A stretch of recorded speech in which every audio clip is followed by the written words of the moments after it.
Like, I don't know if I'll be able to Skype with you before it's time for your next shot, and I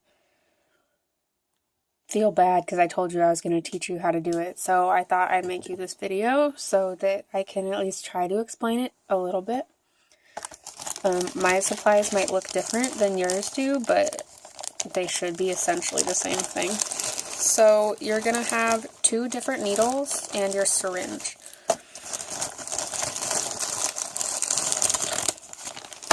They should all be sterile and wrapped. They're to be used only once, because once you open the package, they're no longer sterile. But the needles that you use to draw it up can be different. So the 2 different needles that you have are the one to draw it up with and the one to inject it with. They're 2 different sizes. The one that you draw it up with is going to be a larger gauge, so it's easier to pull it out of the bottle.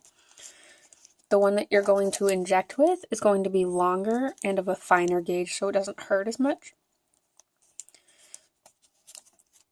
You also want to use different needles to draw up than to inject, because every time you put the needle through something, it's going to get duller. So if you have to put it into the bottle and then into your body, it's going to be a lot more painful than is explicitly necessary.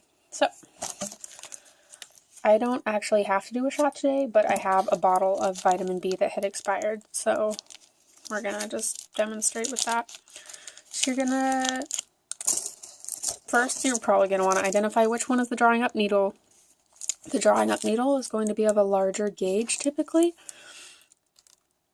and by larger gauge I mean a larger size, which corresponds with a smaller gauge number. It's just like earrings, where like an 18 is going to be bigger than a 27, which are the sizes that I have here. So I'm taking my 18 gauge needle, which is my wider one that I'm going to use to draw out of the bottle. I'm going to open my syringe, and I'm going to open my drawing up needle. Mine, you screw on. My camera won't focus on it, but they do screw on. So I screw on the drawing up needle.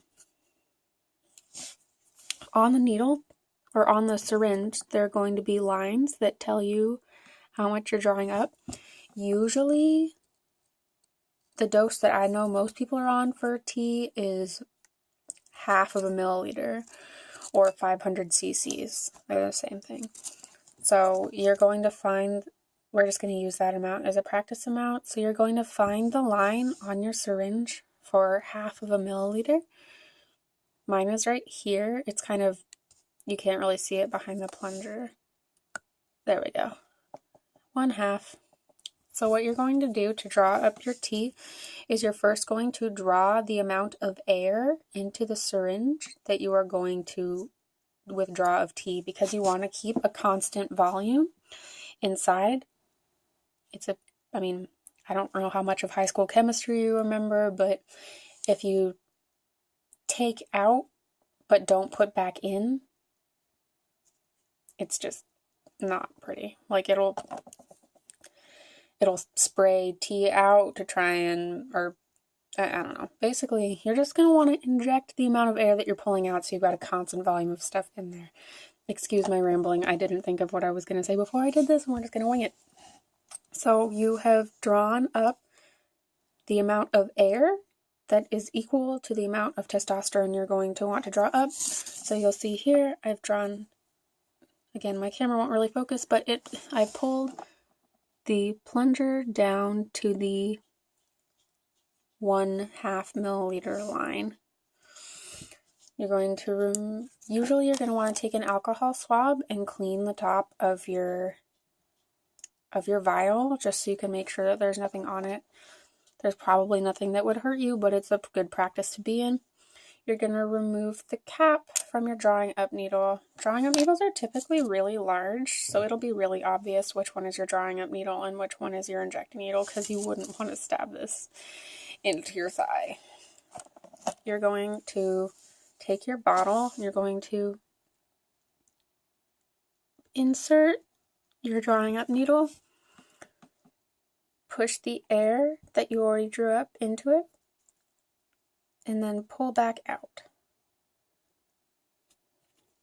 You're going to get some air bubbles, that's okay. You usually want to pull out more than you need and then push some back in, because that way you can get rid of air bubbles.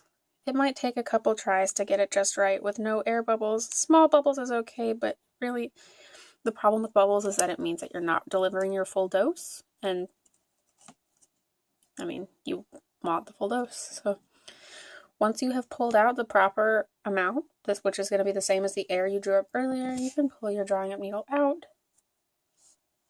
You're going to replace the cap on the drawing up needle, and you're done using it. Drawing up needles you can use multiple times. I use mine 5 times. Just because you're not going to hurt yourself by doing that. Doesn't really matter. But you're going to remove the drawing up needle and either store it or dispose of it in your sharps container. So next you're going to take your injecting needle, which is the one that's finer and longer. Open it up. You're going to screw it back on to the same syringe. And then usually what I like to do is I like to push just a little bit out until a drop forms on the tip of the needle, so I know that I'm not going to be injecting a needle full of air into me, which, like, it's not going to kill you. It's really not that big of a deal, but for me, it's something I like to do. So I'm just going to push it up gently so I don't lose too much of my... There we go. I've just got one drip that came out of the tip of the needle, so I know that everything is full and ready to go. Then you're going to wipe your injection site with alcohol and inject. I hope this helped. I love you, and I'm really proud of you. Congratulations for starting T.